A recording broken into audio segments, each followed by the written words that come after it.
What if I told you that your brain has been protecting you from emotional pain your entire life, without you ever realizing it? Think about that for a second. The next time someone refuses to accept devastating news, blames someone else for feelings they secretly have themselves, or makes an excuse after something doesn't go the way they hoped, you may be watching one of the most remarkable things the human mind does. Today, we're talking about one of the highest yield and, honestly, one of the most fascinating topics in all of psychiatry: defense mechanisms. These show up everywhere: on the USMLE, on COMLEX, on shelf exams, on nursing exams, and in nearly every psychology or psychiatry course. But more importantly, they show up in real life every single day. The problem is that most students try to memorize them as a long list of definitions. A week later, denial, projection, displacement, rationalization, repression. They all start sounding the same. So today, we're going to take a different approach. Instead of memorizing a list, we're going to learn how to recognize the pattern. We're going to think like a psychiatrist. As we work through each example, keep coming back to one simple question: how is this person's brain trying to protect them from emotional pain? Every defense mechanism is simply a different answer to that one question. Once you see that, the whole topic becomes much easier. Before we jump into the examples, there's one word you absolutely have to remember: unconscious. Defense mechanisms are unconscious psychological strategies our minds use to reduce anxiety, protect our self-esteem, and help us cope with difficult emotions or internal conflict. Notice what that means. People aren't sitting there thinking, "I'm going to use denial today." Their brain has already made that decision for them. Keep that idea in the back of your mind because it explains almost everything we're about to discuss. Picture this: an 8-year-old's pet goldfish dies. When someone asks what happened, the child smiles and says, "He's just sleeping." What's happening here? That's denial. The child isn't trying to deceive anyone. Their mind is temporarily refusing to accept a reality that's simply too painful. Adults do this too. Imagine someone continuing to smoke despite being diagnosed with lung cancer because they insist, "The doctors must be wrong. The facts haven't changed. Reality hasn't changed." The mind is simply protecting itself from something that feels overwhelming.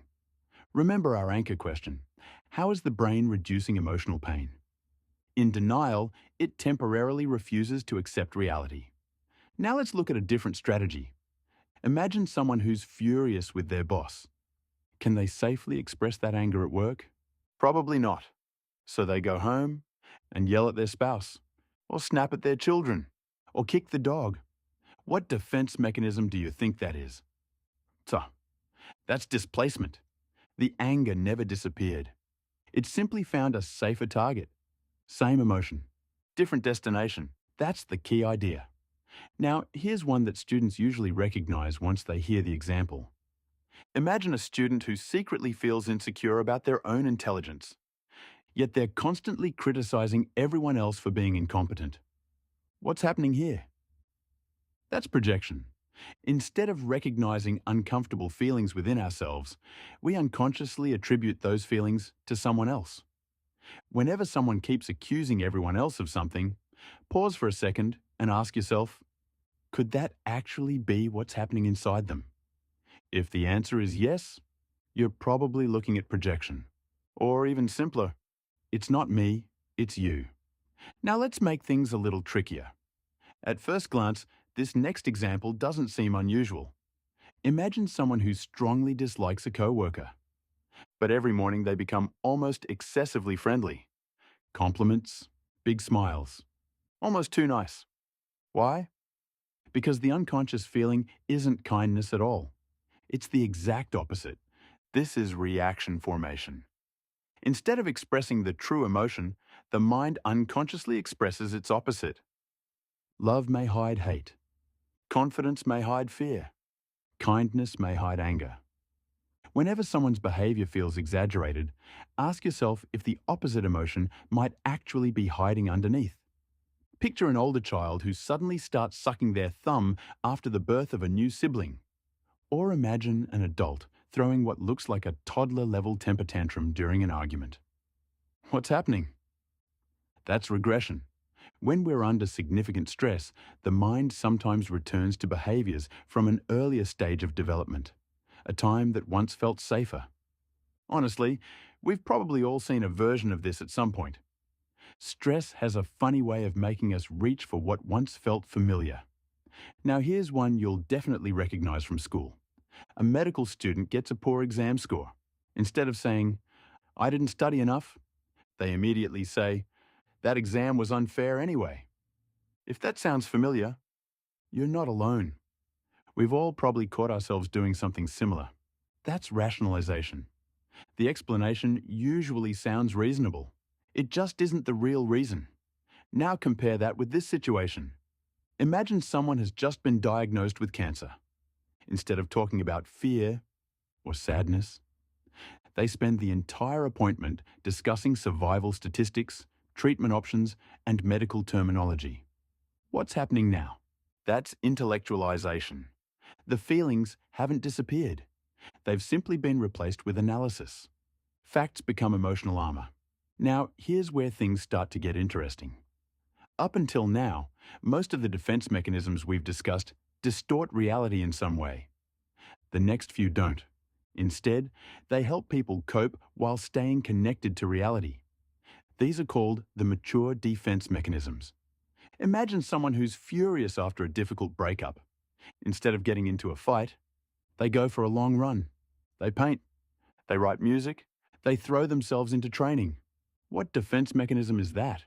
Well, that's sublimation. The emotional energy isn't ignored.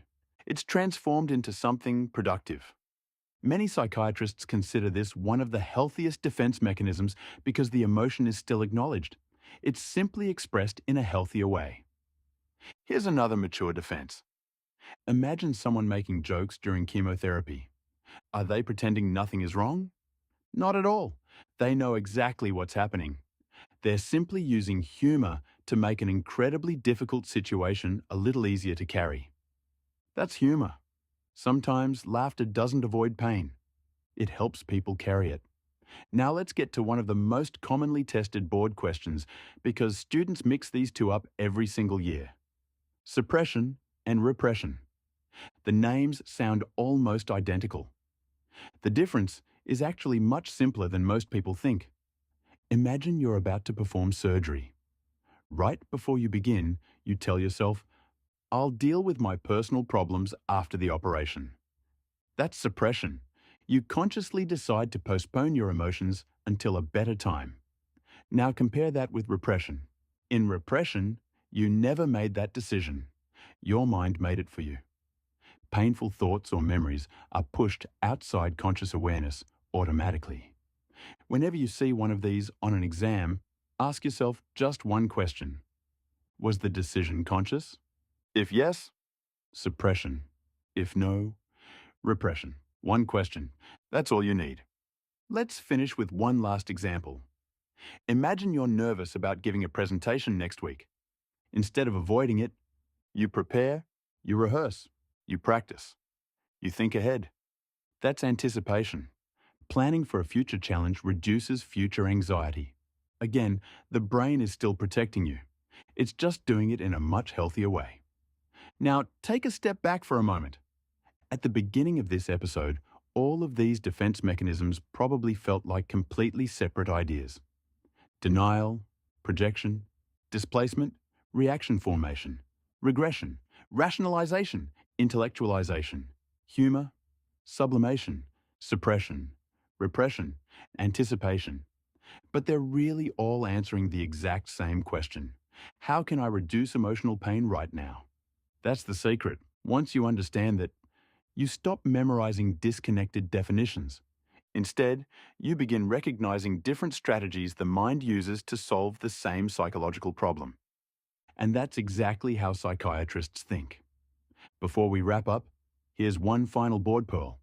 When you see a vignette on an exam, don't immediately ask, which definition matches?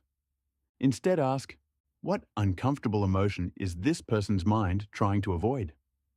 Once you identify the hidden emotion, the defense mechanism often becomes surprisingly obvious.